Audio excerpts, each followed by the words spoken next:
മസ്താനി ലക്ഷ്മി ഈ ആഴ്ച എവിറ്റ് ആവാൻ ചാൻസ് എന്റെ മനസ്സിൽ സത്യം പറഞ്ഞാൽ ലക്ഷ്മി ഔട്ട് ആവണം, ലക്ഷ്മി ഇറക്കി വിടണം എന്ന് തന്നെ ടു ബി ഫ്രാങ്ക് ഞാൻ പറയുന്നത്. കാരണം ഇത്രയും കഷ്ടപ്പെട്ട് ഇൻഫ്ലുവൻസ് ആവുമോ എന്ന് പേടിച്ച് നോർമലൈസ് ചെയ്യാൻ പറ്റാത്ത ഈ ഒരു സ്ഥലത്ത് വന്ന് എന്തിനാണ് ലക്ഷ്മി കഷ്ടപ്പെട്ട് ഇതാവുന്നത്? അത് ചാന്തുപൊട്ടില് നമ്മുടെ ദിലീപേട്ടൻ പറഞ്ഞത് റോസിക്ക് ഇഷ്ടമില്ലെങ്കിൽ റോസി പോയിക്കോ എന്ന് പറയുന്ന പോലെ തന്നെ ലക്ഷ്മിക്ക് അവർ ഇഷ്ടമില്ലെങ്കിൽ ലക്ഷ്മി പോയിക്കോ എന്നുള്ള സാധനമേ അവിടെ പറയാനുള്ളൂ.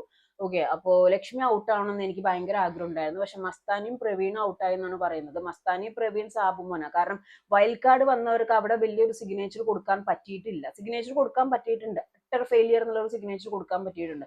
മസ്താനി പുറത്തുള്ള സംഭവങ്ങളൊക്കെ അകത്തു പോയി പറയുകയും മോശമായ രീതിയിലുള്ള ആംഗലേയ ഭാഷ കൊടുക്കുകയും നോർമലൈസ് ചെയ്യാൻ പറ്റില്ല, മസ്താനിക്ക് ഇതേപോലത്തെ ഒരു കുട്ടി ഉണ്ടാവണമെങ്കിൽ വീട്ടിൽ കയറ്റില്ല എന്ന് പറഞ്ഞ ഇമാതിരി സ്ഥാനത്തിനൊക്കെ എടുത്ത് എറിയുന്നതാണ് നല്ലത്. അവിടെ പോയിട്ട് ഒരു ഇന്റർവ്യൂവർ ആണ് മസ്താനി. ഒരുപാട് ട്രാൻസ്ജെൻഡേഴ്സിനെയും ആൾക്കാരെയും കമ്മ്യൂണിറ്റിയിലുള്ള ഒരുപാട് ആൾക്കാരെയും മസ്താനി ഇന്റർവ്യൂ ചെയ്തിട്ടുണ്ട്.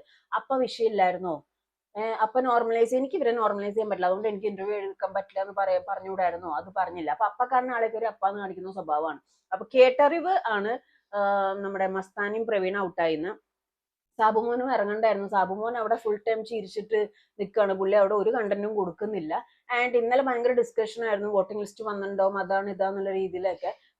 ഓൾറെഡി ഔട്ട് ആണെന്നുള്ള സംഭവം അറിയാതുള്ള ഡിസ്കഷൻ ആയിരുന്നു. കുഴപ്പമില്ല, ഡിസ്കസ് ചെയ്ത് തന്നെ മുന്നോട്ട് പോട്ടെ. ഇനി ലക്ഷ്മിയും കൂടി ഒന്ന് ഇറങ്ങണം, എന്നിട്ട് നല്ല രീതിയിലുള്ള പവർഫുൾ ആയിട്ടുള്ള ഇനി വയൽക്കാട് കയറും എന്തോ എന്ന് അറിയത്തില്ല. പക്ഷെ എന്തായാലും മസ്താനിയും പ്രവീണും ഔട്ടായി എന്നാണ് കേൾക്കുന്നത്. സാബുമോനും കൂടി ഇറങ്ങേണ്ടതായിരുന്നു. എന്താ നിങ്ങളുടെ അഭിപ്രായം എന്നുള്ളത് കമന്റ് ചെയ്യാം.